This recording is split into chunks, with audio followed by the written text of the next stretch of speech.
আসসালামু আলাইকুম। আমরা লেসন 1 এর একটা বড় অংশ শেষ করেছিলাম একটু আগে। আহ 3টা পার্ট শেষ হয়ে গিয়েছিল লেসন 1 এর। এখন অন্য একটা পার্টে আসছি। এখন কথা বলবো আমরা organisational culture and change management নিয়ে। আমরা জানি যে চেঞ্জ মানে আসলে একটা কঠিন বিষয়। চেঞ্জ আসলে সহজে কেউ নিতে চায় না, গ্রহণ করতে চায় না। বাট আমাদের এই আধুনিক প্রজেক্ট ম্যানেজমেন্ট সিস্টেমে অবশ্যই চেঞ্জকে এমব্রেস করতে হবে, গ্রহণ করতে হবে। সিচুয়েশনের প্রেক্ষিতে আমরা চেঞ্জকে গ্রহণ করব। সো চেঞ্জ গ্রহণ করাটা আসলে ডিপেন্ড করে আপনার সার্কামস্টেন্সেস, পিপল অ্যান্ড টাইমিংয়ের উপরে। So change management basically A comprehensive, cyclic and structured approach for transitioning individuals, groups, and organizations from a current state to a future state in which they realize desired benefits. So আমরা আসলে আমাদের যে প্রতিষ্ঠানের বা প্রজেক্টের যে main vision, গোল, objective, সেটাকে achieve করার জন্যই আমরা এটা এই চেঞ্জটাকে গ্রহণ করব। তো আমরা খেয়াল করতে হবে যে এটা যেন স্ট্রাকচার্ড হয়, সিস্টেমেটিক হয় এবং স্মুথলি হয়, কোনো বাধাগ্রস্ত না হয়, কোনো ধরনের ফোর্স যেন আমরা না করি। তো সিস্টেমেটিক্যালি করার জন্য আসলে চেঞ্জ ম্যানেজমেন্ট প্ল্যান থাকা উচিত। সেটাই এখন আলোচনার ফোকাস। সো আমরা চেঞ্জ করার জন্য কি করতে পারি? আমরা প্রথমে অ্যাসেস করতে পারি। নাম্বার 1, অ্যাসেস করতে হবে। অ্যাসেস করার পরে আমরা ইভালুয়েট করব যে আসলে কী ধরনের চেঞ্জ দরকার, কাদের জন্য চেঞ্জ দরকার, কোন ক্ষেত্রে চেঞ্জ দরকার, স্টেক হোল্ডাররা কীভাবে নিবে, এটা ইভালুয়েট করব। দেন আমরা রিকমেন্ড করব বিভিন্ন অপশন যে কীভাবে চেঞ্জটা হতে পারে।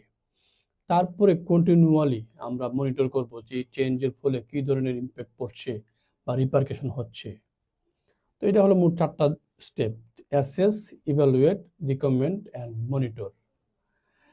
সো এই ধরনের এই চেঞ্জ করতে গেলে আমাদেরকে আসলে অর্গানাইজেশনাল কালচার এবং স্টাইল সম্পর্কে ধারণা থাকতে হবে।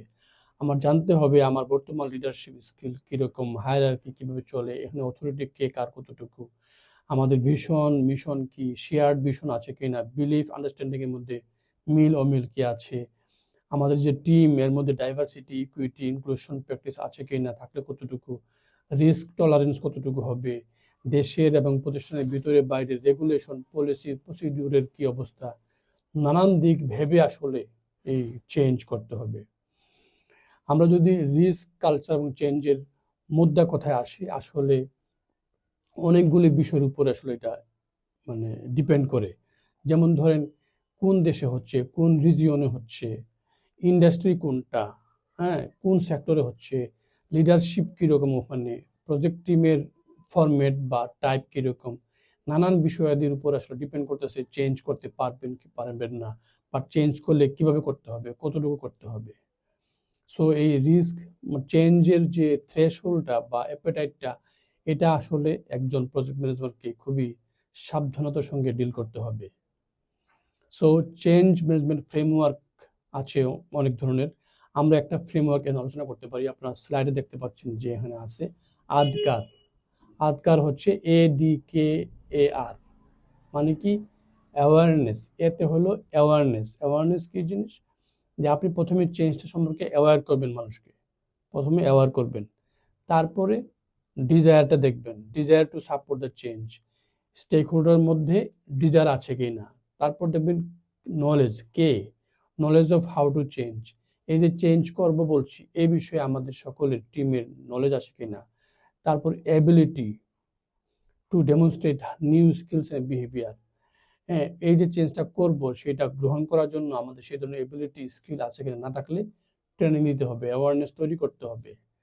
তারপরে reinforcement to make the change stick. Reinforce করা মানে হলো তখন সব আপনি যখন অ্যাওয়ারনেস তৈরি করবেন, ডিজায়ার তৈরি হবে, নলেজ তৈরি হবে, স্কিল দিবেন, ট্রেনিং দিবেন, তখন রিইনফোর্সের মাধ্যমে আসলে এটা চেঞ্জটা করা সম্ভব। এইভাবে আমরা আসলে আদকার ফরম্যাটের মাধ্যমে, আদকার এটা একটা চেঞ্জ ম্যানেজমেন্ট ফ্রেমওয়ার্ক। অনেক ফ্রেমওয়ার্ক আছে, আমরা আসলে আদকারটাকে অনুসরণ করতে পারি।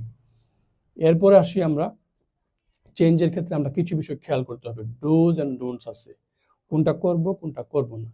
আমরা যেটা করব সেটা হচ্ছে coach co worker two support the business. আমাদের কোচ কো ওয়ার্কার যারা আছে তাদেরকে কোচিং দিয়ে আমাদেরকে সাপোর্টের দিকে নিয়ে আসতে হবে।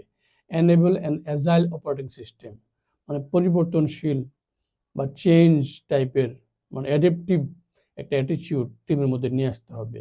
অ্যান্ড কিপ নলেজ কারেন্ট, সবাইকে নলেজ দিয়ে দিয়ে অ্যাওয়্যার করে করে আসলে কারেন্ট স্ট্যাটাসে নিয়ে আসতে হবে। যেটা করবো না সেটা হচ্ছে কোনোভাবেই ফোর্স করবো না। হ্যাঁ, ফোর্স করলে কিন্তু আসলে চেঞ্জ করা যাবে না। Don't force changes, change force করা যাবে না। তারপরে হচ্ছে আপনার অ্যালাইন রেজিস্টার্স, যারা রেজিস্টার, যারা আসলে বাধা দিচ্ছে তাদের সঙ্গে কোনো কনফ্লিক্টে যাব না, বরং আমরা আলোচনার মাধ্যমে, নেগোসিয়েশনের মাধ্যমে বুঝিয়ে সমাধানে আসতে হবে। তারপরে আমরা যাচ্ছি হলো চেঞ্জের একটা প্ল্যান করতে হবে। প্ল্যান করার জন্য আপনি কী করবেন, আপনি আসলে স্টেক হোল্ডারদের মধ্যে এটিটিউডনাল একটা সার্ভে করবেন। তারা কী ধরনের চায়, কী ধরনের চেঞ্জ চায়, আদৌ চেঞ্জ চায় কিনা। সার্ভে করার পরে আপনার কতটুকু রিস্ক বুঝতে পারবেন, মানুষ কতটুকু চায় সেটা বুঝতে পারবেন। তারপরে যারা আসলে চাচ্ছে না বা দরকার চেঞ্জটা করা, তাদেরকে আপনি অ্যাওয়ারনেস ক্যাম্পেইন করতে পারেন।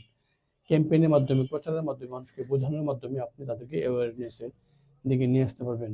আপনি ইনফরমেশন গ্যাপটা কমায় নিয়ে আসতে পারবেন।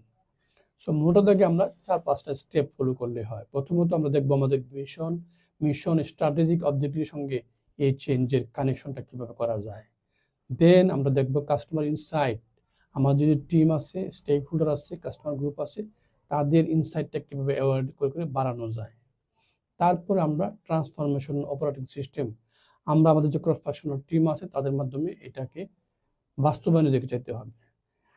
এবং একই ফাঁকে আমাদের ইন্টারনাল ভলান্টিয়ার চ্যাম্পিয়নস, যারা আমাদের ভিতরে যারা কাজ করছে ভলান্টিয়ার, তাদের দিয়ে আসলে চেঞ্জটাকে এগিয়ে নিতে হবে। অ্যাওয়ারনেস হোক, টিম ওয়ার্ক হোক, কোচিং করানো হোক, ট্রেনিং দেওয়া হোক, বোঝানোর জন্য কাজটা ভলান্টিয়ার দিয়ে করতে হবে। এবং লাস্টলি আমরা এটা করতে পারি একটা ফ্রেমওয়ার্কের মাধ্যমে, আতকার ফরম্যাটের মাধ্যমে এটা ইন রিয়েল ফিল্ড বাস্তবায়ন করতে পারি। এরপর আমরা কথা বলবো হলো প্রজেক্টের গভর্নেন্স নিয়ে। তো গভর্নেন্সটা কি? গভর্নেন্স তো আমরা জানি যে আসলে যে কোনো বিষয় পরিচালনা, আমাদের সরকারি গভর্নমেন্টের যে গভর্নেন্স আছে, প্রত্যেকটা প্রতিষ্ঠানেও আছে গভর্নেন্স, প্রজেক্টও আছে। এটা হলো একটা ফ্রেমওয়ার্ক বা ফাংশন বা প্রসেস, যেটা আসলে প্রতিষ্ঠানের সবগুলি কাজ করার মাধ্যমে আমাদের গোলটাকে অ্যাচিভ করতে সহায়তা করে। সো এখানে আমরা দেখব যে কেন গভর্নেন্স থাকতে হবে। গভর্নেন্স থাকলে আমরা ধরতে পারবো, অ্যাকাউন্টেবিলিটি এনশিওর করতে পারবো, যে যদি গভর্নেন্স সিস্টেম পদ্ধতি থাকে সেখানে আমরা কে কাজটা করলো, কোন কাজের জন্য কে দায়ী, আমরা সিঙ্গেল পয়েন্ট বের করতে পারবো যে কে অ্যাকাউন্টেবল। এবং আমরা প্রজেক্টের লাইফ সাইকেল অনুসারে আসলে আমাদের এই গভর্নেন্স চেঞ্জ হয়ে যেতে পারে। প্রিডিক্টিভের জন্য এক ধরনের গভর্নেন্স, আবার অ্যাডাপটিভ লাইফ সাইকেল হলে সেখানে আবার আরেক ধরনের গভর্নেন্স হবে। এটাও খেয়াল রাখতে হবে।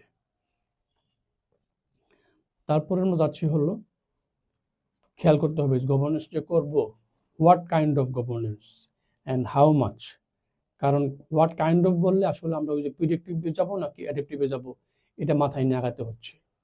আবার মনে রাখতে হবে যে টু মাচ গভর্নেন্স ভালো না। টু মাচ গভর্নেন্স মানে মানুষ খেপে যায়, স্টেক হোল্ডার নিতে চায় না। তো রিল্যাক্সড ওয়েতে কতটা রিল্যাক্সড হবেন সেভাবে আসলে আপনাকে এনগেজমেন্ট এবং গভর্নেন্স করতে হবে। এবং পিএমওকে খেয়াল করতে হবে যেন সে তার এই যে গভর্নেন্স, সেটা align with the organisational policies, অর্গানাইজেশনের পলিসি